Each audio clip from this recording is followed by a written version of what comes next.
टूटेगा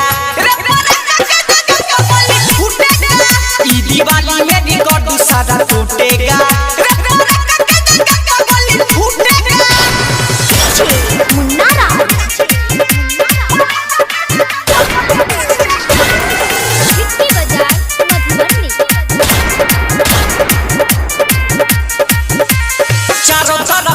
दिया बाती जगमग रे अपन दिवाली होते सबसे अलग रे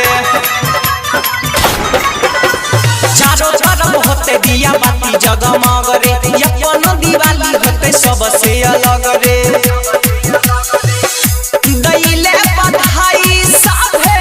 होते समझूटेगा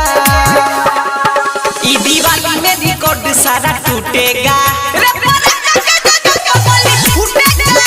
दिवाली में रिकॉर्ड सारा टूटेगा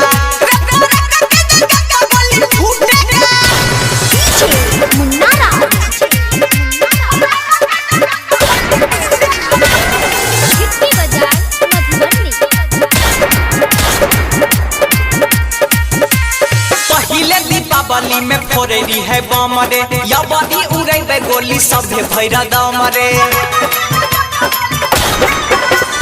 पहले दीपावली में फोड़ेली है बम रे या बड़ी उड़े गोली सभे भैरा दम रे रात भर मनइबे दिवाली कोई नहीं आज सुतेगा ई दिवाली में रिकॉर्ड सारा टूटेगा ई दिवाली में रिकॉर्ड सारा टूटेगा